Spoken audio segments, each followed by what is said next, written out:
Contoh yang ketiga ini sebenarnya adalah rentetan daripada contoh yang kedua, juga kesinambungan daripada contoh yang pertama. Dan untuk kita ingat baliklah perbincangan kita ni supaya saya dapat teruskan hari ini dengan contoh yang ketiga. Sebenarnya kita sudah bincangkan dua contoh. Contoh yang pertama berkenaan dengan hadis ataupun ayat Al-Quran juga yang menyebutkan siapa yang memberikan zakat semasa rokok. Dan dalam contoh yang kedua kita bincangkan hadis yang menyebutkan man kuntu maulahu fa'aliyun maulahu. Hari ini dalam contoh yang ketiga kita akan bincangkan suatu hadis yang disebutkan sebagai hadis Thaqalain. Untuk usul ini, usul yang ke-70 ini, kita bincangkan mengenai hadis-hadis yang selalu dikemukakan oleh golongan Syiah sebagai dalil bagi walayah dan imamah Sayyidina Ali bin Abi Talib radhiyallahu anhu. Jadi golongan Syiah, ini golongan Syiah Imam 12, begitu juga dengan Syiah-Syiah yang lain, mereka mengatakan bahawa Sayyidina Ali bin Abi Talib adalah imam sesudah Rasulullah sallallahu alaihi wasallam. Imam dalam satu konteks yang sangat berbeza dan berlainan daripada apa yang difahami oleh kita Ahlus Sunnah wal Jamaah. Imam di sisi Syiah adalah bukan imam salat, bukan imam Malik, bukan imam Syafi'i. Lebih lagi daripada itu, kita sudah bincangkan sebelum ini sehingga ke tahap Nabi-Nabi dan Rasul-Rasul. Bahkan lebih lagi daripada itu, dalam setengah-setengah perkara dikatakan mempunyai satu sifat yang mustahil ada pada manusia. Jadi ini yang kita bincangkan mengenai walayah dan imamah. Syiah Imam 12 secara khasnya cuba sedaya upaya untuk menghasut, mengaburi mata Ahlus Sunnah wal Jamaah dan memesongkan akidah mereka supaya mereka akan terikut-ikut, terbawa-bawa, terpengaruh dan akhirnya menerima Syiah Imam 12 melalui beberapa cara. Ada banyak cara yang digunakan untuk mendekatkan diri dengan Ahlus Sunnah wal Jamaah dan menarik Ahlus Sunnah kepada mereka. Antara cara yang mereka lakukan adalah dengan merujuk kepada kitab-kitab Ahlus Sunnah wal Jamaah sendiri. Sumber-sumber rujukan-rujukan utama kitab-kitab Ahlus Sunnah sendiri dan mendakwa bahawa kitab-kitab utama Ahlus Sunnah ini juga menyokong fahaman dan kepercayaan mereka. Jadi di bawah usul 70 ini kita kemukakan satu usul yang mengatakan bahawa sekiranya ada mana-mana hadis yang menyebutkan mengenai ataupun yang dianggap sebagai bukti hujah bahawa Sayyidina Ali bin Abi Talib adalah imam selepas Rasulullah dalam definisi Syiah itu tadi, maka kita buat keputusan bahawa satu, tidak ada satu pun yang sahih. Tidak ada satu pun yang sahih melainkan kesemuanya dhaif. Atau yang kedua, kesimpulan yang kita buat adalah kalau ada yang sahih, maka ia tidak sharih. Kalau ada yang sahih, maka ia tidak sharih. Dan kesimpulan yang ketiga yang kita buat juga, kalau ada yang sharih, maka ia tidak sahih. Baik. Bertitik tolak daripada tiga kesimpulan yang kita buat awal ini, tiga prinsip yang kita sudah buat ini, maka kita kemukakan contoh pertama, contoh kedua dan contoh ketiga. Dalam contoh pertama, kita sudah buktikan bahawa hadis yang menyebutkan bahawa orang yang bagi zakat ini adalah orang yang akan jadi imam sesudah Rasulullah adalah tidak boleh diterima kerana ia bercanggah dengan Al-Quran, ia bercanggah dengan hadis lain, ia bercanggah dengan akal yang waras dan lain-lain.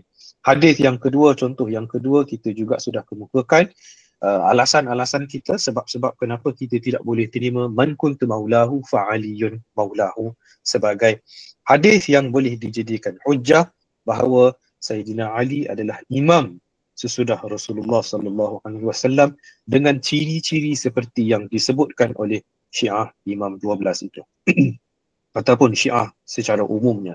Antara sebab-sebab yang kita kemukakan adalah kerana hadis man kuntu maulahu yang diriwayatkan daripada Zaid ini adalah bercanggah dengan satu hadis lain yang lebih sahih yang diriwayatkan oleh Imam Muslim di dalam sahihnya. Ini antara sebab kenapa kita tidak menerima hadis man kuntu maulahu dalam contoh yang kedua.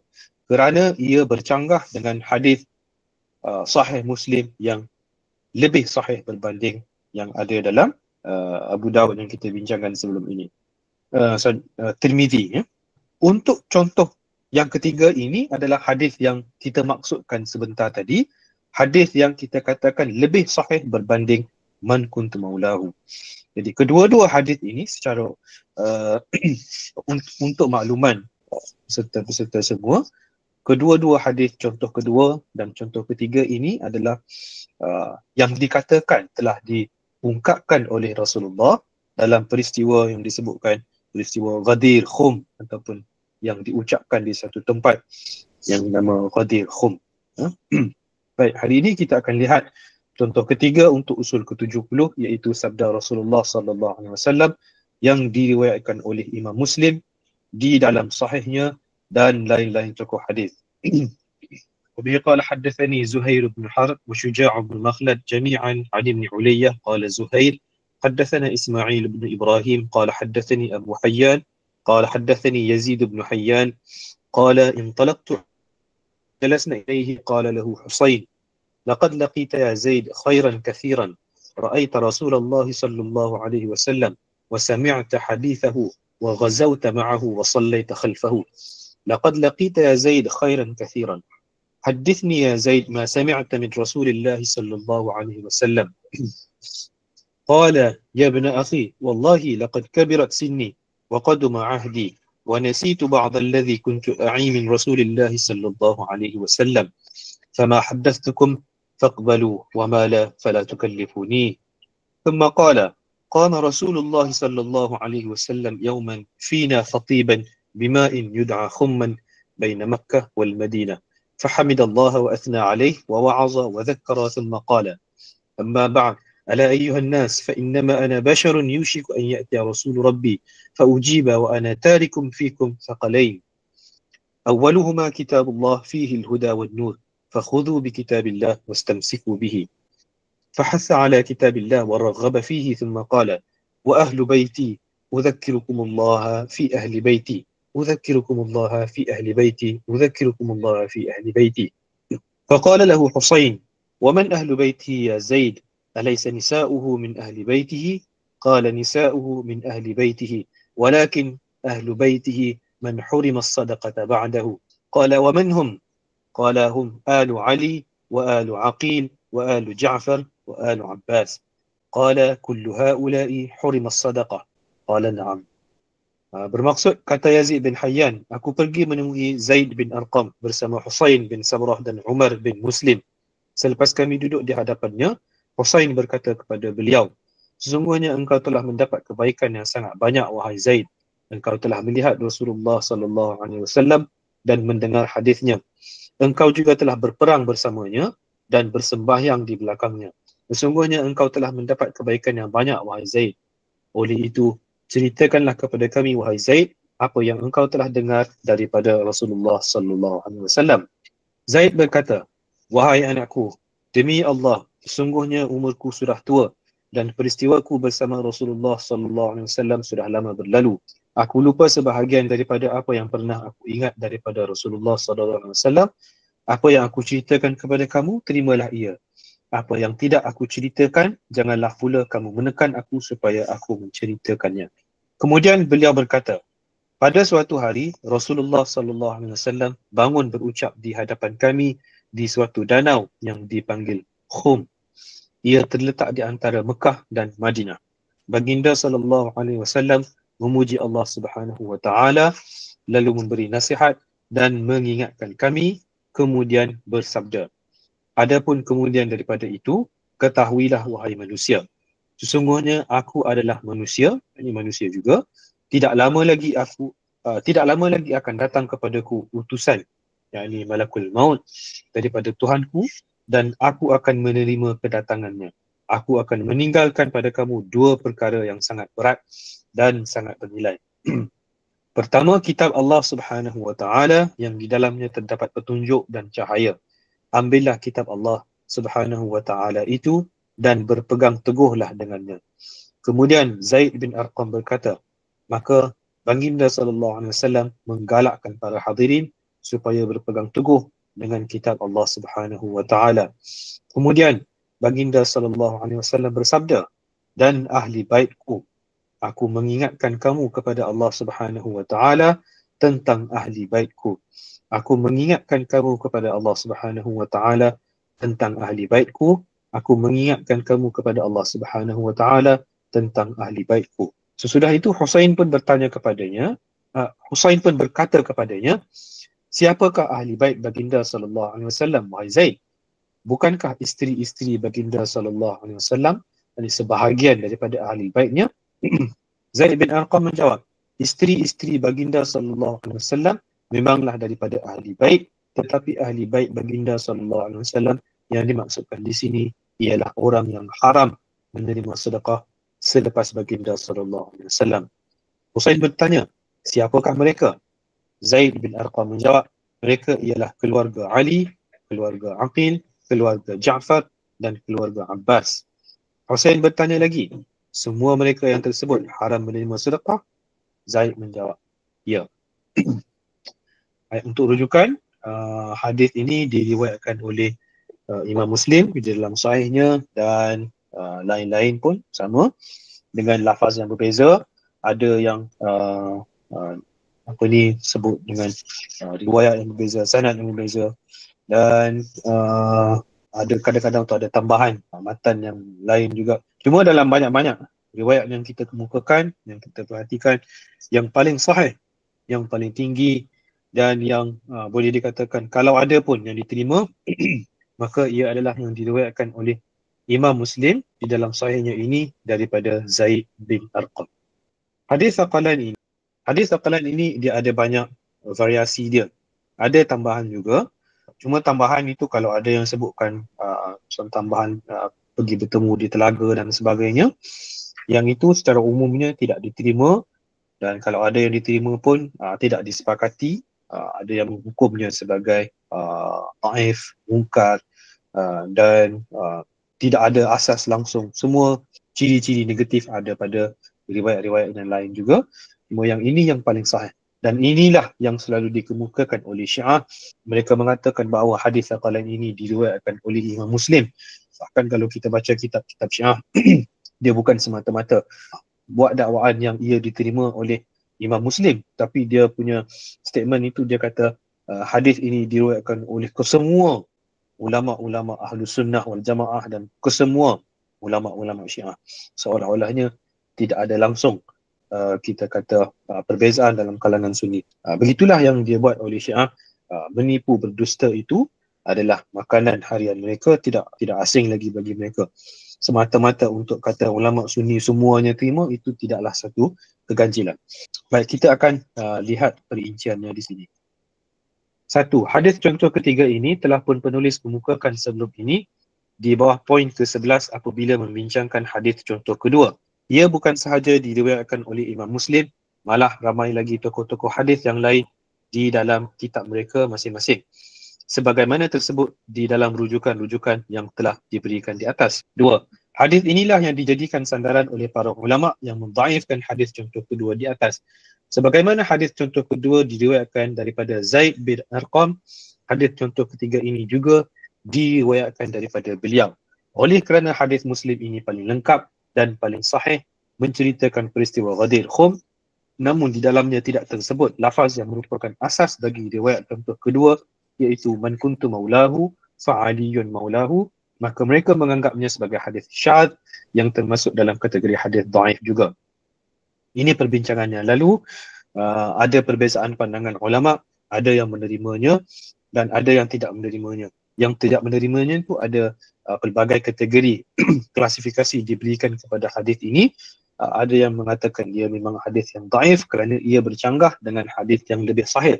Riwayat daripada perawi yang sama, peristiwa yang sama, lokasi yang sama, masa yang sama, cuma berbeza matannya. Oleh kerana itu, mereka menerima riwayat daripada Sahih Muslim dan tidak menerima riwayat dalam Tirmizi yang sebelum ini.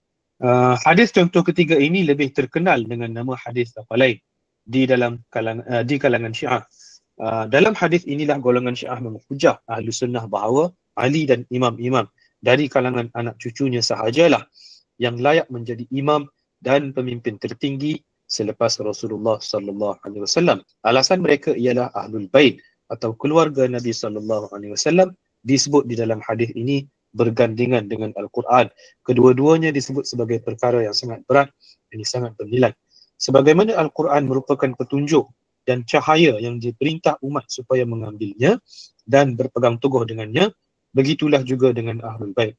Jadi Syiah memang hadis ini boleh dikatakan hadis yang paling tinggilah bagi mereka untuk dakwaan walayah Ali selepas Rasulullah. Hadis apa lain boleh dikatakan kunci utama bagi Syiah untuk masuk ke dalam Ahlus Sunnah wal Jamaah. Sekiranya kita menerima hadis ini dengan tafsiran mereka, dakwaan mereka itu, maka mudahlah untuk mereka memasukkan lagi virus-virus yang lain yang seterusnya untuk beri kepada Ahlus Sunnah wal Jamaah. Jadi mereka selalu menyebutkan bahawa Rasulullah telah tinggalkan dua perkara yang berat, dua perkara yang bernilai thaqalain, dan yang digandingkan dalam hadis ini menurut Syiah adalah Al-Quran dan Ahlul Bait Rasulullah. Jadi pada pandangan Syiah ini merupakan hujah kenapa kita mesti menerima. Kerana sekiranya kita tidak menerima, maka ia adalah sama seperti tidak menerima Al-Quran itu, yang akibatnya adalah kesesatan. Sesat. Tidak boleh kita kata tidak berada di atas landasan yang benar. Al-Quran merupakan petunjuk, begitu juga Ahlul Bait merupakan petunjuk. Al-Quran boleh membimbing manusia ke jalan yang benar, jalan yang lurus, dan begitu juga Ahlul Bait membimbing manusia ke jalan yang benar dan ke jalan yang diredai Allah. Yang keempat, sebenarnya Syiah tidak memerlukan pun kepada hadis-hadis yang tidak terang seperti ini, kerana pada mereka terdapat dengan banyak sekali riwayat-riwayat yang dengan terang dan jelas membenarkan dakwaan mereka. Malah imam-imam semua sekali telah pun tersebut di dalam riwayat-riwayat mereka, nama-namanya satu persatu. Mereka hanya memerlukan kepada hadis-hadis seperti ini di dalam kitab-kitab sunni untuk menarik golongan Ahlus Sunnah kepada ajaran Syiah dan menghujah mereka semata-mata. Malangnya, di dalam kitab-kitab sunnah yang sahih hanya ada hadis-hadis seperti ini sahaja, dan itulah sahaja yang boleh dijadikan sebagai modal untuk mengelirukan penganut-penganut Ahli Sunnah wal Jamaah dan menimbulkan keraguan di dalam hati mereka. Kitab-kitab Syiah memang ada sebut, banyak dia sebut secara detail mengenai siapa imam mereka, apa ciri-ciri, peribadi, dan kelebihan karamah-karamah yang tidak ada pun pada manusia biasa, tidak ada pun pada nabi-nabi dan rasul-rasul. Mereka detailkan satu persatu daripada imam pertama sampailah ke imam 12 imam yang tidak wujud itu pun diceritakan juga. Dan kalau kita pergi kepada buku-buku yang ditulis kemudian, naib imam itu pun ada kelebihan sama dengan imam. Ada kelebihan, ada kuasa-kuasa yang sama-sama dengan imam. Mereka yang dijadikan rujukan oleh Syiah semasa ketiadaan imam yang ke-12, semasa menunggu kemunculan imam yang ke-12, naib imam ini semuanya pun ada kuasa sama dengan imam. Ini disebutkan dalam kitab-kitab mereka. Kita tidak perlu kemukakan di sini. Cumanya yang mereka hendak lakukan adalah, kalau mereka hendak kemukakan riwayat-riwayat dalam kitab-kitab mereka, tentu sekalilah pihak-pihak Sunni ataupun orang-orang awam Sunni tidak boleh menerima riwayat-riwayat di dalam kitab-kitab mereka, kerana adalah menjadi asing bagi mereka nama-nama tokoh-tokoh Syiah dan riwayat-riwayat yang kadang-kalanya adalah karut juga pada pandangan Ahlus Sunnah wal Jamaah. Tetapi tidak bagi kitab-kitab yang masyhur di kalangan Ahlus Sunnah seperti Sahih Bukhari dan Sahih Muslim. Selalunya orang-orang awam. Begitu juga sesetengah dalam kalangan kita pun apabila disebutkan Sahih Bukhari dan Sahih Muslim, terus terima apa sahaja tanpa mempersoalkan, walaupun satu sebahagian pun tidak persoalkan apa yang ada dalam Sahih Bukhari dan Sahih Muslim. Kita bukan kita bukan nak memberi dorongan kepada orang supaya petikaikan segala apa yang ada dalam Sahih Bukhari dan Sahih Muslim. Bukan. Cuma kita Ahlus Sunnah wal Jamaah ini maklum bahawa tidak ada satu pun kitab sahih yang tidak boleh dipertikaikan daripada awal sehingga ke akhir, yang langsung tidak boleh diusik melainkan Al-Quran. Dan imam-imam kita sendiri, penulis-penulis kitab, pengumpul hadis kita sendiri menyebutkan beberapa kali, banyak mereka, semuanya boleh dikatakan menyatakan sekiranya apa yang mereka kemukakan ini adalah bercanggah dengan Al-Quran, tolak ke tepi apa yang mereka kemukakan dan pakailah, terimalah, gunalah. Tetapi tidak bagi Syiah. Bagi Syiah, apa yang dikemukakan oleh imam itu, apa yang disampaikan oleh imam itu dianggap hukumnya, dianggap statusnya itu sama seperti apa yang telah disampaikan oleh Al-Quran, oleh Allah sendiri, tanpa boleh ditakwilkan lagi. Kerana bagi mereka, imam-imam ini adalah maksum semuanya, imam-imam ini adalah mustahil untuk berdusta dan lain-lain ciri-ciri yang kita sudah sebutkan sebelum ini. Sebab itu, mereka terpaksalah pergi cari satu hadis yang umum menerimanya, dan mereka temuilah satu hadis ini dalam Sahih Muslim, dan ini dijadikan hujah untuk menyokong dakwaan mereka untuk seterusnya mereka boleh kemukakan hadis-hadis dalam riwayat-riwayat mereka. Baik, kita pergi lagi yang kelima, peringkat 5. Apa yang dapat difahami daripada riwayat ini ialah Baginda SAW berpesan supaya ahli baitnya dilayani dengan baik, dihormati dan dikasihi, serta dipenuhi segala tuntutan dan keperluan hidup mereka sepeninggalan Baginda SAW sesuai dengan tuntutan Al-Quran. Istilah Ahlul Bait di dalam Al-Quran merujuk kepada isteri-isteri baginda. Mereka lah yang dimaksudkan dengan Ahlul Bait di dalam ayat ke-33 surah Al-Ahzab berdasarkan siyak dan sibabnya. Dalam riwayat ini ada sebutkan perkataan yang dimaksudkan dengan Ahlul Bait ini adalah isteri-isteri baginda. Bukan sebagaimana yang didakwa oleh Syiah merujuk kepada Ali dan anak-anak dia, cucu-cucu dia yang terpilih sahaja. Bukan itu yang dimaksudkan dalam hadis ini. Sekiranya kita lihat kepada surah Al-Ahzab ayat ke-33 ini,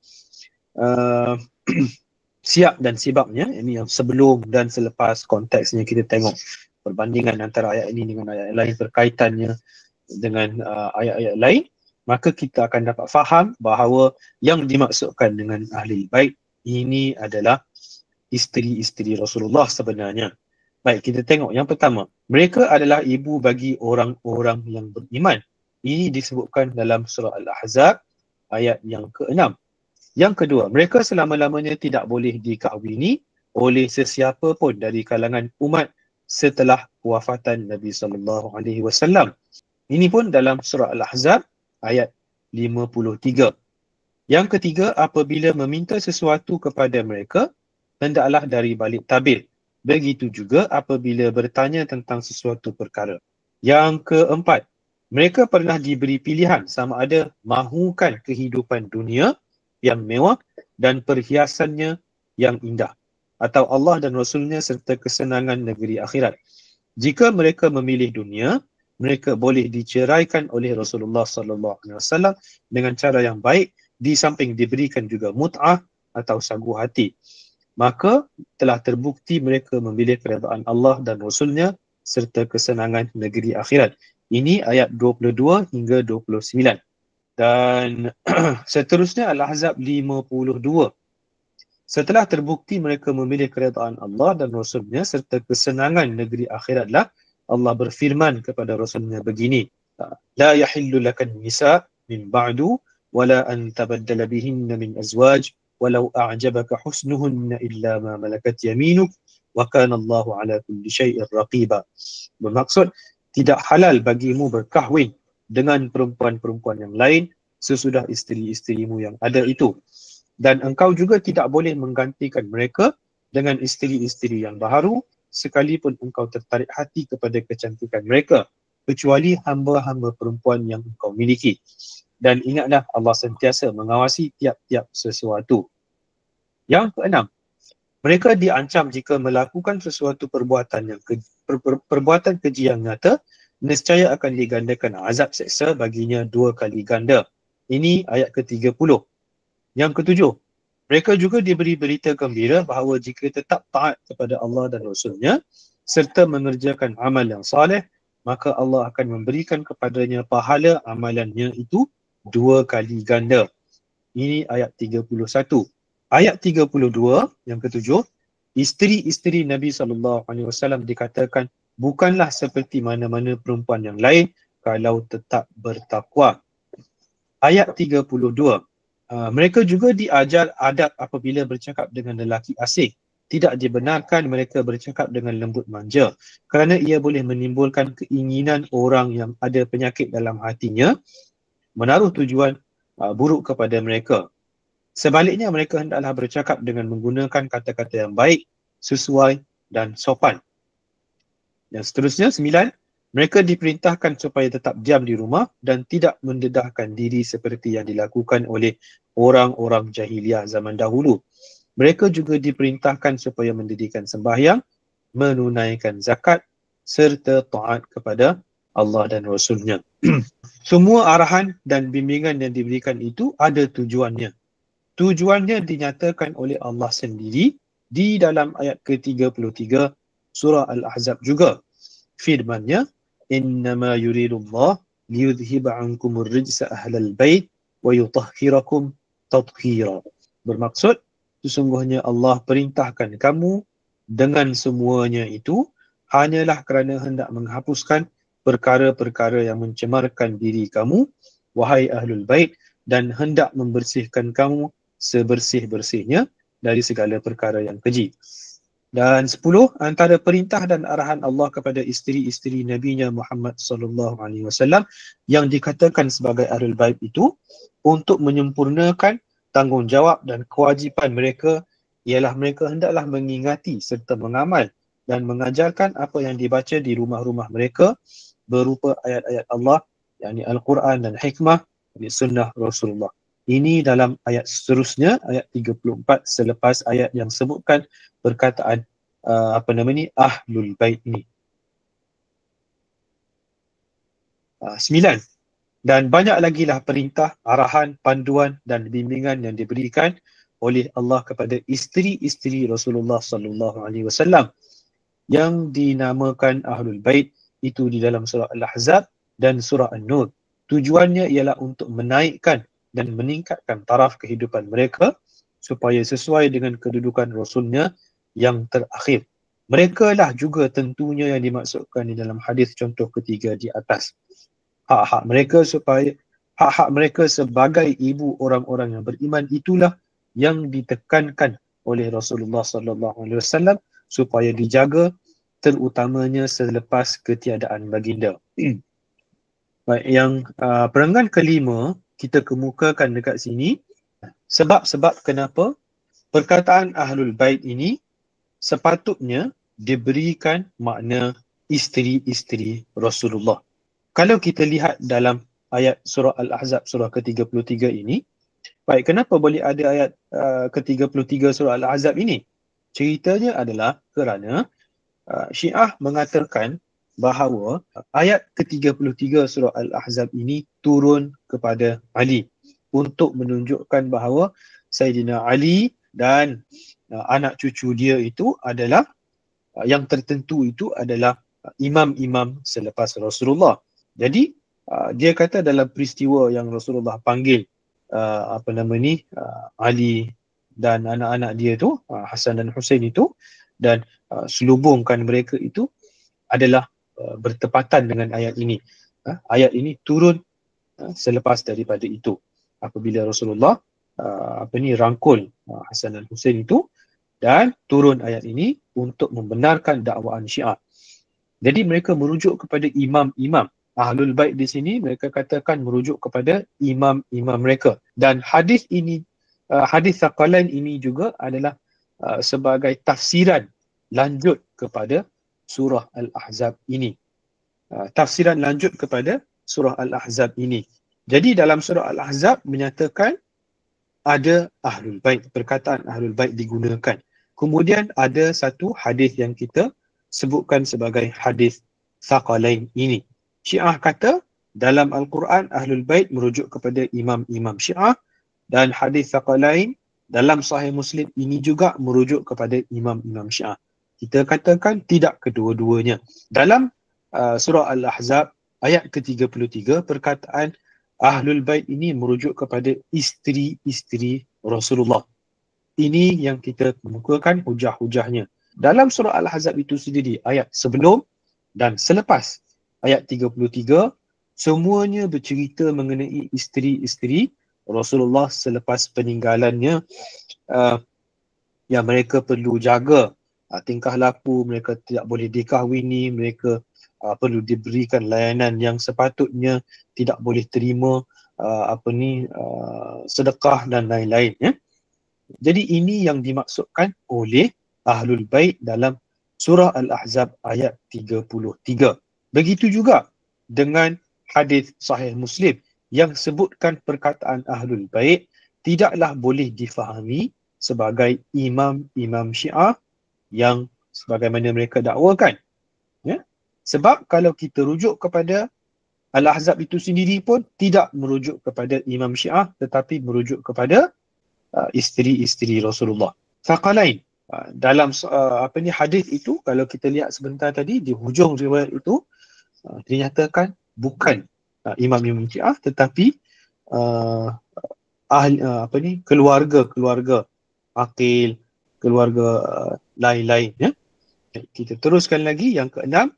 Tsaqalain, dua perkara berat yang tersebut di dalam hadis contoh ketiga di atas dan hadis-hadis lain adalah adakah Al-Quran dan Ahlul Bait atau Al-Quran dan As-Sunnah?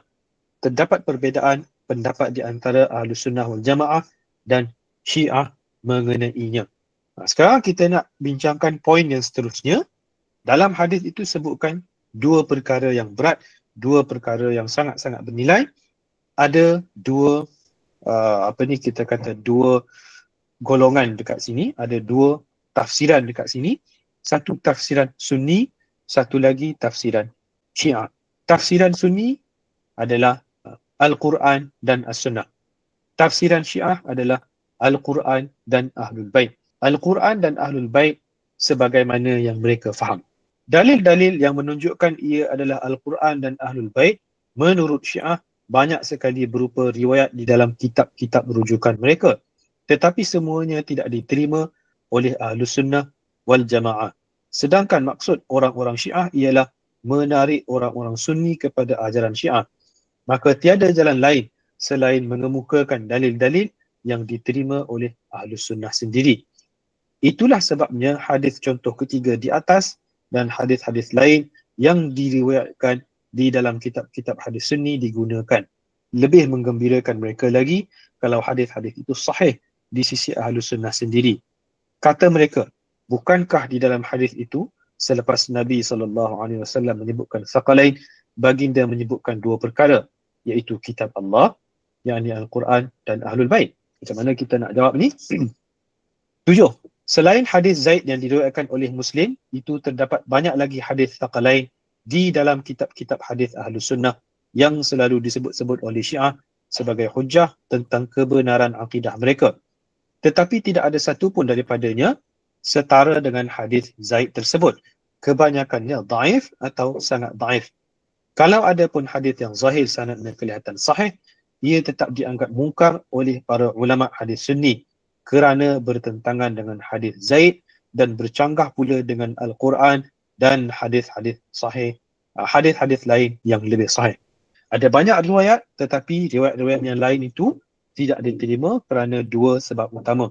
Yang pertama, ia bercanggah dengan hadis Zaid bin Arqam di dalam Sahih Muslim yang tentunya lebih sahih, dan yang kedua, ia bercanggah dengan Al-Quran dan hadis-hadis lain yang lebih sahih juga. Di bawah ini penulis akan kemukakan beberapa sahaja daripada hadis-hadis berkenaan sebagai contoh. Jadi dekat sini kita nak kemukakan hadis-hadis sakalain yang lain dan kita akan nyatakan kenapa kita tidak boleh terima. Satu, di dalam Sunan Tirmizi terdapat dua riwayat berkenaan dengan hadis sakalain ini. Pertamanya ialah حدثنا النصر بن عبد الرحمن الكوفي قال حدثنا زيد بن الحسن عن جعفر بن محمد عن أبيه عن جابر بن عبد الله قال رأيت رسول الله صلى الله عليه وسلم في حجته يوم عرفة وهو على ناقته القصواء يخطب فسمعته يقول يا أيها الناس إني تركت فيكم ما إن أخذتم به لن تضلوا كتاب الله وعترتي أهل بيتي. Bermaksud, Jabir bin Abdullah beriwayatkan katanya, aku melihat Rasulullah sallallahu alaihi wasallam dalam haji wada'nya di Arafah. Ketika itu baginda sedang berucap di atas untanya yang bernama Al-Qaswa. Aku telah mendengar baginda bersabda, wahai manusia, sesungguhnya aku meninggalkan untuk kamu sesuatu yang jika kamu berpegang dengannya, kamu sekali-kali tidak akan sesat, iaitu kitab Allah dan itrahku, ahli baitku. Di dalam sanad hadis Tirmizi ini ada seorang perawi bernama Zaid bin Al-Hasan Al-Anmati. Dia tersebut di dalam kitab-kitab rijal sunni sebagai seorang yang dhaif, munkarul hadis. Selain meriwayatkan hadis daripada Ja'far bin Muhammad bin Ali bin Husain, dia juga meriwayatkan banyak hadis Syiah yang karut-marut daripada seorang Syiah yang terkenal bernama Ma'ruf bin Kharrabuz. Imam Tirmizi memasukkan satu sahaja hadisnya di dalam sunannya. Dan setelah meriwayatkannya, Tirmizi berkata, ini adalah hadis hasan gharib daripada saluran riwayat ini. Maksud beliau ialah ia hasan kerana ada beberapa turuq di saluran riwayat yang meriwayatkan perkara yang lebih kurang sama dengan apa yang terkandung di dalam matannya, meskipun setiap satu daripada riwayat itu dhaif juga sepertinya. Itulah istilah hasan menurut Imam Tirmizi, dan istilah itu dipakai beliau di dalam sunannya. Perkataan gharib selepas perkataan hasan pula bererti dhaif. Maksud beliau ialah dengan sanad ini sendiri, ia adalah satu hadis yang dhaif. Itulah maksud kata-kata beliau gharib daripada saluran ini. Ini contoh yang pertama. Kalau Syiah dia kata dalam Sahih Muslim ada, dalam Tirmizi ada, dalam Abu Daud ada, dalam Sunan ni semua ada, dia kata, maka kita akan minta mereka kemukakan apakah, di manakah, hadis mana satukah yang dikatakan ada dan sahih itu. Sebagai contoh hadis yang ini ada dalam Tirmizi. Memanglah ada dalam Tirmizi, tetapi bila kita baca Sunan Tirmizi ini, kita perlu baca dengan cara Imam Tirmizi. Bukan segala apa yang Imam Tirmizi kemukakan dalam kitab Sunan dia, maka semuanya adalah sahih. Bahkan Imam Tirmizi kemukakan yang dhaif, yang maudhu', dia kemukakan semua. Dan bagaimana kita nak tahu ianya adalah hadis yang tidak bertaraf sahih? Kita lihat kepada komentar Tirmizi sendiri. Sebab selepas Imam Tirmizi kemukakan satu-satu hadis, apabila dia nak bandingkan, apabila dia nak menyatakan sesuatu, dia akan letakkan di hujung tu dia punya komentar. Dia boleh katakan hadis tu sahih, dia boleh katakan hadis tu hasan, dia boleh katakan hadis tu gharib dan lain-lain. Untuk hadis ini, Imam Tirmizi kata dia bukan hadis yang sahih, tetapi dia kata ini adalah hadis hasan gharib. Dua status yang telah diberikan oleh Tirmizi kepada hadis saqalain ini. Dan ini satu-satunya yang dia kemukakan, riwayat ini. Satu sahaja yang dikemukakan, dan daripada satu ini dia klasifikasikan riwayat ini sebagai hasan gharib. Kenapa boleh dikatakan hasan? Sebab dengan mengambil kira riwayat-riwayat yang lain yang meriwayatkan maksud yang sama. Dan gharib kerana ia bercanggah, dengan hadis yang lebih sahih. Kalau nak dikirakan, kita asingkan riwayat ini dengan riwayat-riwayat yang lain dalam kitab-kitab lain, maka hadis ini sendiri secara bersendirian adalah gharib, dia bercanggah dengan hadis yang lebih sahih, dan ini adalah daif. Imam Tirmizi sendiri mengatakan ia adalah daif. Jadi macam mana kita nak kata ada dalam kitab sahih sunni? Ada, memang ada.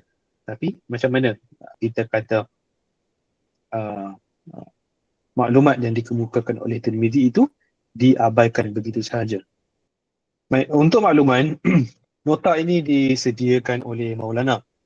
Saya tukar baca setelah bincang-bincang dengan Maulana lah. Semalam saya ada minta nota dengan Maulana dan dia kongsikan yang ini dengan saya. Mungkin ini tidak dikongsikan dengan guru besar, dan kerana itu guru besar tidak kongsikan dengan peserta-peserta sekalian. Jadi saya minta maaf untuk itu. Saya sudah kongsikan dengan guru besar untuk dikongsikan dengan peserta sekalian. Jadi buat sementara boleh ikut boleh ikut yang ada dekat skrin dulu. Dan kemudian tuan-tuan dan puan-puan boleh rujuk kepada nota yang dikongsikan kemudian. Maulana dia ada tambah sikit. Saya rasa kalau kita berikan lagi 1 hari 2 hari, nota ni daripada 28 muka surat yang ada sekarang, dia akan jadi 32, 33. Jadi saya beritahu Maulana, hari ni kita ada kelas dan dia berhenti di 28 muka surat. Jadi bagi yang kenal Maulana, dia tahulah macam mana cara Maulana menulis. Baik, kita teruskan sebentar. Tadi saya bincangkan mengenai hadis yang diriwayatkan oleh Imam Tirmizi, hadis Thaqalain, riwayat Tirmizi, dan Tirmizi sendiri mengatakan bahawa ia adalah hadis yang gharib, ini hadis yang daif, tidak boleh diguna pakai, tidak boleh dijadikan hujah. Ini pun kelakar juga, dia terima Tirmizi, dia terima hadis yang ada dalam Tirmizi, tetapi dia tidak mahu terima komentar Tirmizi. Bagi contoh, orang tu dia beli ubat dekat farmasi. Farmasis tu bagi tahu dia, you kena makan 2 kali sehari macam ni, you tak boleh makan dengan ubat ni.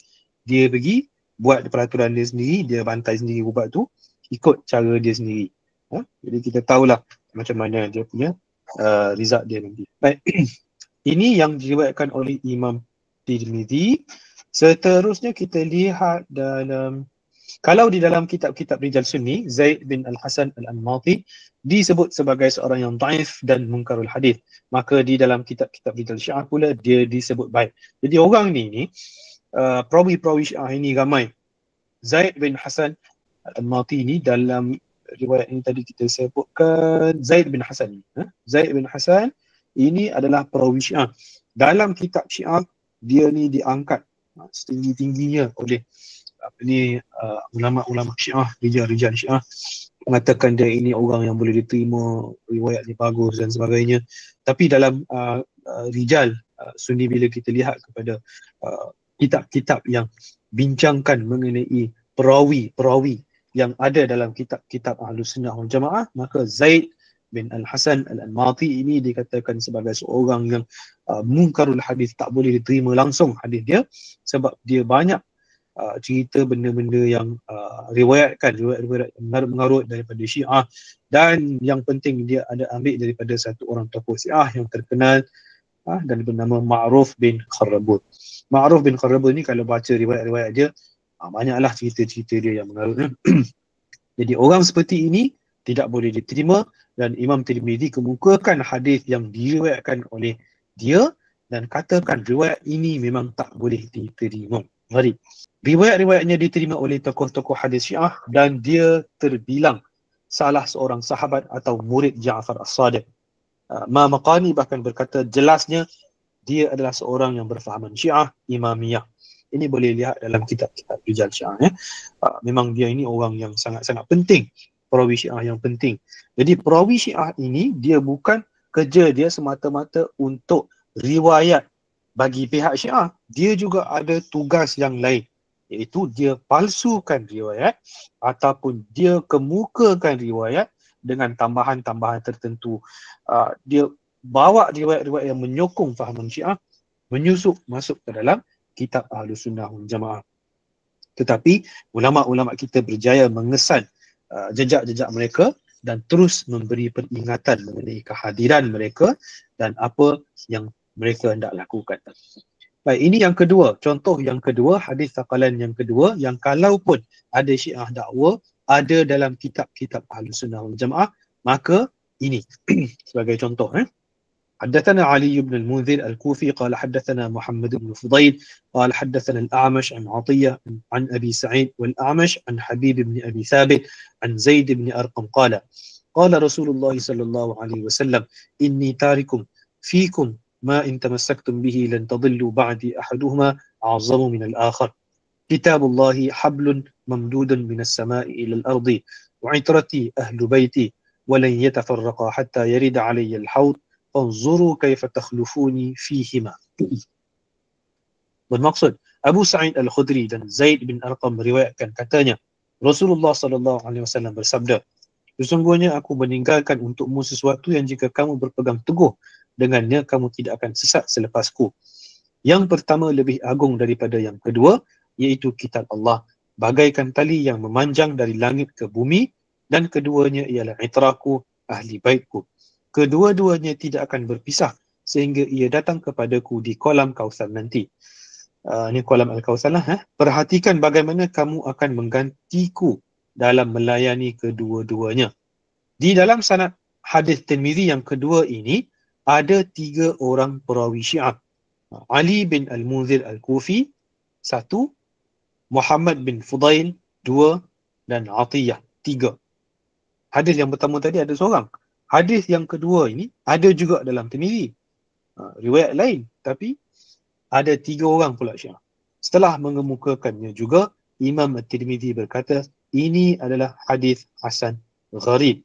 Maksud beliau ialah sama seperti yang penulis telah sebutkan sebelum ini. Tak boleh diterima, dhaif juga. Kitab-kitab Rijal Sunni menyatakan Ali bin Al-Mudhir sebagai salah seorang perawi Syiah dari tabaqah ke-10. Imam An-Nasa'i bahkan berkata, dia seorang Syiah tulis. Tabaqah ke-10 ni maksudnya dia orang yang dah terkemudian sangat. Boleh lihat seterusnya. Muhammad bin Fudail bin Ghazwan Ad-Dabbi bahkan berkata, dia seorang Syiah hangus. Ibn Hibban pula berkata, dia seorang yang melampau dalam fahaman Syiahnya. Sesetengah ulama rijal pula berkata, dia tidak boleh dijadikan hujjah. Jadi ulama-ulama kita ini memang kenal, dia tahu ini adalah seorang Syiah dan Syiah ini bukan Syiah yang biasa. Syiah yang melampau, yang menyokong fahaman dia dan mengemukakan riwayat-riwayat yang kita tidak boleh terima. Seterusnya di dalam kitab-kitab Rijal Syiah pula, Muhammad bin Fudail tersebut sebagai perawi thiqah dan murid Ja'far As-Sadiq juga seperti Ali Al-Munzir. Ini boleh lihat dalam Jami' Ruwat, Mulakhas Al-Maqal fi Tahqiq Al-Ahwal. fi Tahqiq Ahwal Rijal. Atiyah pula ialah Atiyah bin Sa'ad bin Junadah Al-Aufi Al-Kufi Abu Al-Hasan. Kitab-kitab Rijal Sunni menyebutnya sebagai seorang perawi dhaif, Syiah, mudallis, banyak tersalah, tidak boleh dijadikan hujah, dan riwayatnya hanya boleh dikemukakan untuk menyatakan kehairanan terhadapnya semata-mata. Imam Ahmad, Muslim, Ibn Hibban dan lain-lain menyebutkan bahawa di antara penipuannya ialah dia selalu meriwayatkan daripada Abu Sa'id, seolah-olah Abu Sa'id itu sahabat Rasulullah sallallahu alaihi wasallam. Padahal Abu Sa'id itu adalah kunyah Muhammad bin Sa'id Al-Kalbi, dan dialah yang dimaksudkan dengan Abu Sa'id itu. Muhammad bin As-Sa'ib Al-Kalbi pula adalah seorang yang terkenal sebagai pendusta besar di kalangan ulama Rijal Sunni. Hadis Tirmizi ini juga diriwayatkan oleh Atiyah daripada Abu Sa'id.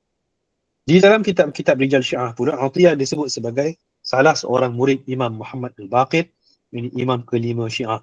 Kesimpulannya, kedua-dua hadis di dalam Sunan At-Tirmizi itu sebenarnya berpunca dari Syiah dan kedudukannya di sisi para ulama hadis Sunni adalah dhaif sangat. Baik. Ini contoh yang kedua yang kita kemukakan. Ini ada 3 orang Syiah dan ketiga-tiga orang Syiah ini memang ketiga-tiga yang bermasalah. Atiyah, 1, Muhammad bin Fudail, Ali Al-Munzir. Dalam mata rantaian sanad hadis, apabila ada satu sahaja Syiah, seorang sahaja Syiah pun sudah kena hati-hati. Kalau Syiah itu Syiah yang melampau, Syiah yang tak boleh diterima, maka riwayatnya juga tidak boleh diterima. Ini prinsip Ahlus Sunnah wal Jamaah. Dalam hadis yang contoh kedua yang kita kemukakan ini, ada 3 orang Syiah dan ketiga-tiganya memang terkenal dengan Syiah yang tidak boleh diterima, Syiah pendusta, Syiah yang mardud, tertolak, riwayatnya mungkar dan lain-lain. Dan yang paling kritikal adalah kita ada satu orang yang bernama Atiyah yang dia riwayatkan daripada Abu Sa'id. Abu Sa'id ini dia nak kelirukan satu kunyah yang dia nak kelirukan. Adakah Abu Sa'id Al-Khudri, Abu Sa'id mana satu? Jadi supaya orang terkeliru. Sebenarnya Abu Sa'id ini adalah Al-Kalbi. Kalbi ini adalah Syiah lah. Tak ada orang lain. Siapa nama dia? Muhammad bin Sa'id Al-Kalbi ini adalah Syiah. Dia kononnya dia riwayatkan daripada Abu Sa'id sahabat, tetapi sebenarnya Abu Sa'id ini adalah merujuk kepada kunyah Al-Kalbi itu juga. Jadi orang yang sebegini kita tidak boleh terima riwayat dia, dan sekiranya kita terima maka ini sebenarnya kita mendedahkan diri kita kepada bahaya lah. Imam Tirmizi sudah memberi peringatan bahawa ini adalah satu hadis yang tak boleh diterima, gharib, bercanggah dengan yang lebih sahih. Jadi kalau nak tengok kepada kitab-kitab yang lain, riwayat-riwayat yang lain, semuanya pun bermasalah dan tak boleh diterima. Semuanya bercanggah. Bukan semualah. Kalau yang dikatakan tidak bermasalah pun, dia bercanggah juga dengan hadis Zaid bin Arqam dalam Sahih Muslim. Macam mana kita kata bercanggah? Bercanggah sebab ia adalah satu peristiwa yang sama. Macam mana boleh ada 2 orang riwayatkan satu peristiwa yang sama, orang yang sama, bagi tahu benda yang sama, tetapi dengan 2 kita kata 2 teks yang berlainan, 2 lafaz yang berlainan. Jadi bila ada begitu percanggahan itu, mestilah kita utamakan yang lebih sahih. Lebih-lebih lagi kalau ada riwayat daripada Zaid bin Arqam juga. Macam mana mungkin Zaid bin Arqam yang sama cerita 2 benda yang berbeza? Jadi salah satunya mesti yang betul, satu lagi adalah tidak betul. Seterusnya, Imam Ibn Taymiyah ketika membincangkan tentang hadis Thaqalain di dalam kitabnya Minhajus Sunnah berkata, adapun katanya wa'itrati ahlu baiti walai yatafarraqa hatta yarida alayya al-haud, itu diriwayatkan oleh Tirmizi. Imam Ahmad pernah ditanya tentangnya. Beliau mendaifkannya. Ia didaifkan bukan oleh seorang 2 ahli ilmu. Kata mereka ia tidak sahih. Minhajus Sunnah. Baik. Ini ditulis oleh Syekhul Islam Ibn Taymiyah dalam kitabnya Minhajus Sunnah. Kitab Minhajus Sunnah ini adalah satu kitab yang menarik untuk dibaca oleh tuan-tuan dan puan-puan yang boleh berbahasa Arab. Yang tak boleh berbahasa Arab, boleh baca terjemahan dalam bahasa Inggeris. Ada diterjemahkan. Kalau tak boleh baca juga dalam bahasa Inggeris, boleh minta tolong AI terjemahkan ke dalam bahasa Melayu. Sekarang ni kita ada teknologi, mudah boleh bantu dalam bahasa apa sekalipun. Bahasa yang kita tak pernah terfikir ada pun, kita boleh minta AI bantu. Jadi kalau tak tahu, boleh minta AI bantu. Cuma bila kita guna AI ni, teknologi ini, ketepatan itu tak bolehlah nak kata 100%. Cuma dengan teknologi yang ada sekarang, AI yang ada sekarang, boleh dikatakan terjemahannya adalah bagus untuk kita tahu secara umum maksud teks-teks tertentu, boleh. Tetapi untuk dapatkan ketepatan terjemahan itu kena cari ahlinya jugalah. Cuma sedikit saya nak kongsikan mengenai Minhajus Sunnah. Mungkin tuan-tuan pernah dengar sebelum ini ataupun pernah belajar ke, pernah baca ke, ataupun tahu lebih lagi daripada saya ke mengenai Minhajus Sunnah. Jadi saya kongsikan untuk kita ingat sedikitlah dan kita tahu sedikit sebanyak mengenai apa yang berlaku sebenarnya. Minhajus Sunnah ini ditulis oleh Syekhul Islam Ibn Taymiyah. Dia tulis ini ada sebab. Dia bukan tulis saja-saja tiba-tiba keluar, dia duduk termenung dan dia tulis kitab ini. Tak. Sebenarnya dia tulis ini atas dasar tanggungjawab dia sebagai individu Muslim, sebagai orang yang diamanahkan oleh Allah dengan ilmu, orang yang diamanahkan untuk menjaga agamanya dan untuk memelihara ketulinan warisan Rasulullah. Jadi dia rasa terpanggil, dia rasa dia ada satu tanggungjawab yang sekiranya dia tidak laksanakan, maka dia kita kata berdosa lah, berdosa kepada sekalian umat. Jadi dia tulis ini sebenarnya sebagai satu balasan, jawapan kepada satu kitab yang ditulis satu kitab yang ditulis oleh Syiah namanya Minhajul Karamah fi Ma'rifati Al-Imamah. Syiah tulis kitab Minhajul Karamah fi Ma'rifati Al-Imamah, satu kita kata cara untuk tahu imam, nak kenal imam Syiah ini. Syiah kemukakan satu buku propaganda dia untuk mengelirukan ulama-ulama Sunni, untuk mengelirukan tokoh-tokoh Sunni, untuk mengelirukan masyarakat umum Ahlus Sunnah wal Jamaah. Jadi buku yang ditulis oleh Syiah ini sampai kepada Imam Ibn Taymiyah. Setelah dia baca, dia teliti, dia rasakan ini adalah satu bahaya yang sangat besar. Sekiranya dibiarkan, maka boleh membawa kerosakan kepada kita kata dunia Ahlus Sunnah wal Jamaah. Dan betul pun Minhajul Karamah yang ditulis oleh Syiah itu telah menjadi satu kita kata titik tolak kepada perubahan sistem politik pada ketika itu di beberapa tempat. Pemimpin-pemimpin yang kita kata tidak begitu arif mengenai agama, tidak begitu maklum mengenai ilmu-ilmu hadis dan sebagainya, mereka terpengaruh dengan Minhajul Karamah ini. Dan ada yang terus menerima Syiah, ada yang jadi Syiah sampai kepada undang-undang negara. Undang-undang negara bertukar daripada Sunni kepada Syiah. Ada. Berpunca daripada Minhajul Karamah. Sebab itu, Imam Ibn Taymiyah merasakan bahawa ini adalah satu perkara yang mesti dia bantras daripada daripada awal sehinggalah kepada penghabisannya. Jadi dia tulis Minhajus Sunnah ini berjilid-jilid. Dalam Minhajus Sunnah ini dia jawab kepada dua. Dia jawab kepada satu, dia jawab kepada Syiah, satu lagi dia jawab kepada kumpulan yang kita namakan sebagai Qadariyah. Ini kumpulan sesat jugalah. Jadi dua kumpulan ini bermasalah. Dia bantras kedua-duanya. Banyak penekanan dia berikan kepada Syiah dalam kitab ini. Dia kita kata dia lawan hujah-hujah yang dikemukakan oleh Syiah dalam Minhajul Karamah itu dengan pelbagai cara yang bagi saya sangat unik. Dia kemukakan perspektif yang dikemukakan itu bukan sahaja daripada metodologi ahli hadis, tetapi dia kemukakan dalam bentuk fakta sejarah, dia kemukakan dalam bentuk geografi, dia kemukakan dalam bentuk logik, dia kemukakan dalam bentuk psikologi, dia kemukakan dalam pelbagai aspek. Dan ini semua menunjukkan bahawa Al-Imam Ibn Taymiyah bukanlah satu orang yang biasa-biasa yang kita boleh pelekehkan dan kita boleh hina apatah lagi. Dia adalah satu tokoh yang diterima umum dalam dunia Islam sebenarnya.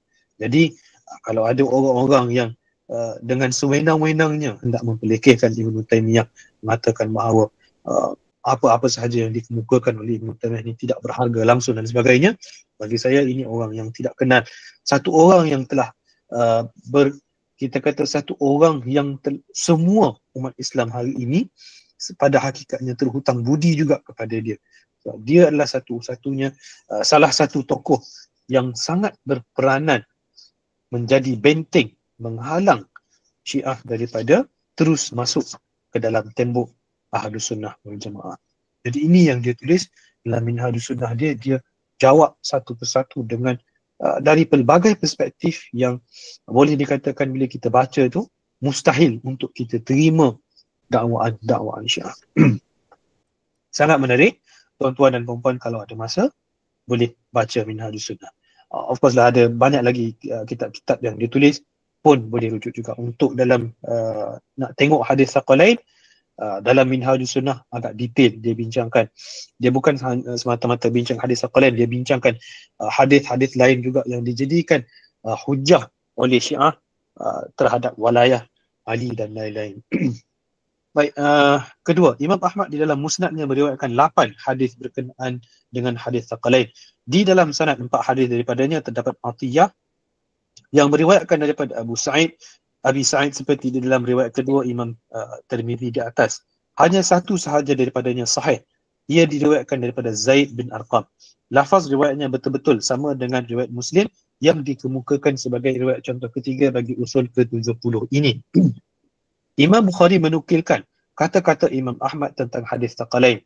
Atiyah daripada Abi Sa'id yang diriwayatkan oleh Abdul Malik begini. Hadis-hadis orang Kufah ini manakib, ini mungkar semuanya, tidak boleh diterima. Ini dalam Tarikh Saghir surat 126. Jadi tadi dalam riwayat Tirmizi, sekarang kita pergi kepada riwayat Ahmad. Satu daripadanya sama dengan riwayat Muslim dan ini kita nak terus dengan yang kedua. Yang sama dengan riwayat Muslim itu pun Imam Bukhari bagi komentar tak boleh terima sebab ada Atiyah, perawi Syiah itu tadi.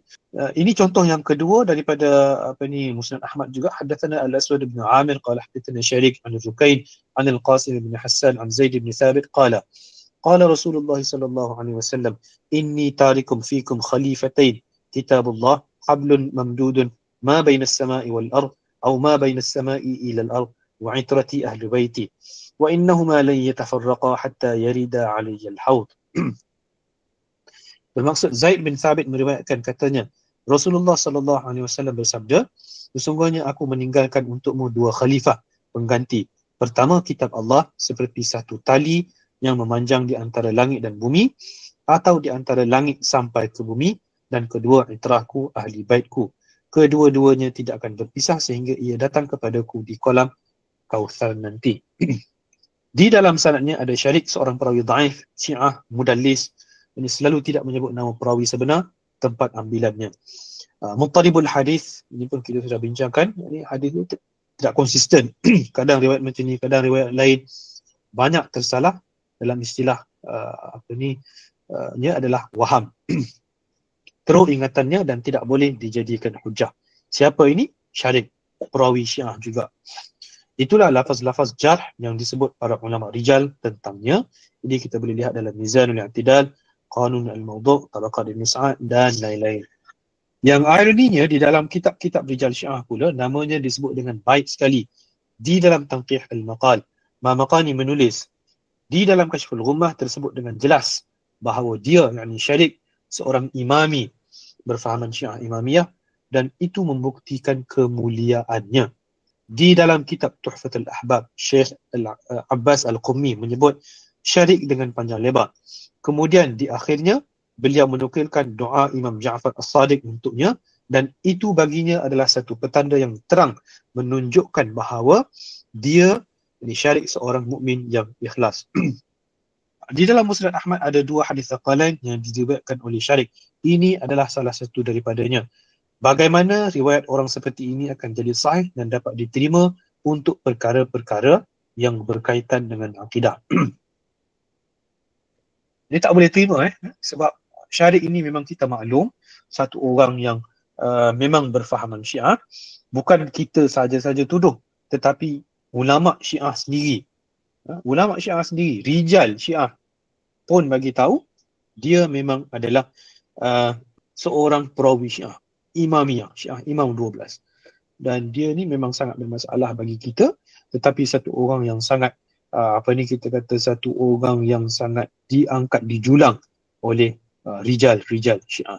Sama macam kita kata ada seorang perisik yang menyelusup masuk ke dalam satu negara, dia boleh ditangkap, dia boleh dikatakan sebagai ejen yang berbahaya dan sebagainya. Tapi di pihak yang lain yang menghantar ejen tersebut, dia adalah seorang yang berjasa, dia adalah seorang yang bagus, dia adalah seorang yang macam-macam lagi sifat-sifat positif yang diberikan kepada ejen tersebut. Jadi inilah yang berlaku dalam riwayat yang dikemukakan oleh Imam Ahmad ini. Ada Syarik, lepas tu ada Atiyah, ada lain-lain perawi Syiah semuanya adalah kita kata ejen Syiah yang cuba nak menyelusup masuk untuk bawa virus-virus Syiah, virus-virus yang boleh membahayakan, boleh merosakkan akidah Ahlussunnah wal Jamaah itu sendiri. Seterusnya kita nak pergi Al-Bazzar meriwayatkan 5 hadis Thaqalain di dalam musnadnya. Ada 5. Tadi ada 2-3, ini 5 terus. 4 daripadanya diriwayatkan daripada Zaid bin Arqam juga, walau bagaimanapun. Ada riwayat Zaid yang ringkas dan ada juga yang panjang. Yang panjangnya sama seperti riwayat Muslim yang dikemukakan sebagai riwayat contoh ketiga. Di bawah ini adalah riwayat Al-Bazzar daripada Ali. Kata beliau, yang Al-Bazzar, حدثنا الحسين بن علي بن جعفر قال حدثنا علي بن ثابت قال حدثنا سعاد بن سليمان عن أبي إسحاق بن الحارث عن علي قال قال رسول الله صلى الله عليه وسلم إني مقبوض وإني قد تركت فيكم الثقلين كتاب الله وأهل بيتي وإنكم لن تضلوا بعدهما وإنه لن تقوم الساعة حتى يبتغى أصحاب رسول الله صلى الله عليه وسلم كما تبتغى الضالة فلا توجد. Bermaksud Ali berkata, Rasulullah sallallahu alaihi wasallam bersabda, sesungguhnya nyawaku akan diambil dan sesungguhnya telah meninggalkan untukmu 2 perkara berat, ini thaqalain, iaitu kitab Allah dan ahlul baitku. Kamu sekali-kali tidak akan sesat selepas berpegang dengan kedua-duanya. Sesungguhnya kiamat tidak akan berlaku sehingga sahabat-sahabat Rasulullah dicari seperti dicarinya barang yang hilang tetapi tetap juga tidak ditemui. Musnad Al-Bazzar jilid 3 muka surat 83. Hadis ini sangat-sangat dhaif. Di dalamnya ada sampai 2-3 orang Syiah. Bukan sekadar itu sahaja, malah setiap orang daripadanya dijarkan dengan begitu teruk oleh para ulama rijal kita dari kalangan Ahlussunnah wal Jamaah. Baik, siapa yang kita maksudkan? Ali bin Thabit Ad-Dhahan Al-Kufi. Bukan seorang dua ulama rijal mengatakan ia dhaif dan Syiah. Al-Zahabi misalnya mengatakan meskipun ia seorang perawi saduq, namun ia seorang Syiah yang terkenal. Saduq ini maksudnya yang paling bawah lah, kalau boleh nak terima pun dia ada status dia. Saduq ini bukan bermaksud orang yang paling bercakap jujur, bukan ya. Tapi saduq ini adalah status yang diberikan oleh rijal sunni kepada perawi-perawi hadis. Dan dia adalah seorang Syiah yang terkenal. Ini yang disebutkan oleh Al-Zahabi. Di dalam kitab-kitab rijal Syiah, Ali bin Thabit disebut-sebut sebagai perawi mereka dan ia adalah salah seorang murid utama As-Sajjad, iaitu Ali Zainal Abidin, imam keempat Syiah. Demikianlah ia disebut oleh At-Tusi, Al-Ustarabadi, Al-Mamaqani. Itu satu. Sa'ad bin Sulaiman juga seorang perawi Syiah yang dhaif dan banyak tersalah dalam periwayatannya. Abu Hatim akan berkata ia adalah tengkuk unuq Syiah, tidak kuat, dhaif dalam periwayatan hadis. Maksud perkataan tengkuk atau leher Syiah ialah itu ialah ketua dan pemimpin Syiah. Ini pun Syiah juga. Perawi Syiah ketiga dalam sanad Al-Bazzar ini ialah Al-Harith bin Abdullah Al-Awad Al-Kufi. Dialah yang paling teruk daripada 3 orang Syiah yang ada dalam sanad hadis ini. Sangatlah ramai para ulama rijal hadis kita mengatakan Al-Harith seorang perawi dhaif. Al-Bazzar sendiri telah mengemukakannya. Al-Bazzar sendiri setelah mengemukakannya berkata hadis ini dhaif. Dhaifnya tidak kerana lain melainkan kerana adanya perawi-perawi seperti ini di dalam sanadnya. Abu Zur'ah berkata dia tidak boleh dijadikan hujjah. Demikian juga kata Abu Hatim dan Ad-Darqutni. Ibn Hibban berkata Al-Harith seorang pelampau Syiah dan lemah dalam hadis. Ibn Sirin pula berkata berpendapat kebanyakan hadis yang diriwayatkannya daripada Ali adalah karut. Syu'bah dan Al-Ijli berkata Abu Ishaq tidak mendengar daripada Al-Harith melainkan hanya 4 hadis sahaja. Sya'bi dan Ali bin Al-Madini bahkan berkata Al-Harith seorang pendusta besar. Jadi ini status apa nama tu? Al-Harith bin Abdullah Al-Awad Al-Kufi. Al-Harith bin Abdullah. Semua ulama boleh dikatakan tidak menerimanya. Ulama rijal kita tidak menerimanya dan menganggap dia sehingga pendusta besar. Dan sebaliknya kita tengok dalam kitab-kitab rijal Syiah pula, Al-Harith disebut dengan cukup baik. Dia disebut sebagai salah seorang waliullah dan salah seorang murid utama Amirul Mukminin Ali alaihissalam. Mamaqani di dalam kitab rijal yang berkata adalah tidak wajar diragui tentang kethiqahan dan ketakwaan Al-Harith. Baik, 8. Bagi kita Ahlus Sunnah memang benar hadis contoh ketiga itu sahih, tetapi maksudnya sama sekali tidak seperti yang difahami oleh Syiah. Ini seterusnya lah. Baik, kalau kita tengok sampai ke sini, hadis ini memang ada diriwayatkan selain daripada Muslim, tetapi semuanya bermasalah. Ada yang sampai ke tahap dhaif, ada yang maudhu' dan lain-lain. Dan yang ini yang ada dikatakan ada dalam musnad itu, musnad ini, semuanya bermasalah dan boleh dikatakan mesti ada 1, 2, 3 perawi Syiah, dan perawi-perawi Syiah itu semuanya tidak diterima oleh Ahlus Sunnah wal Jamaah. Dan adalah mustahil untuk kita terima riwayat-riwayat yang ada, walaupun ada dalam kita kata musnad-musnad lain-lain dan sebagainya, kita tak boleh terima sebab semata-mata ada belum tentu menunjukkan ia sahih, semata-mata ada belum tentu menunjukkan ia mesti diterima, semata-mata ada belum tentu menunjukkan ia mesti dijadikan usul akidah sebagaimana yang difahami oleh Syiah, yang dipegang oleh Syiah. Banyak sekali riwayat-riwayat yang ada dalam kitab-kitab sahih, kitab-kitab sunan dan lain-lain Ahlus Sunnah wal Jamaah bukan untuk menunjukkan bahawa kita mesti terima, tetapi untuk menunjukkan sebagai bandingan, perbandingan fahaman Sunni dengan fahaman golongan-golongan yang dikatakan sebagai sesat ini, untuk menyatakan fahaman yang betul dengan fahaman yang tidak betul, untuk memberi peringatan kepada pembaca-pembaca, kepada Ahlus Sunnah wal Jamaah supaya tidak terkeliru, tidak terpengaruh dengan dakwaan-dakwaan golongan-golongan yang kita kata sesat ini. Jadi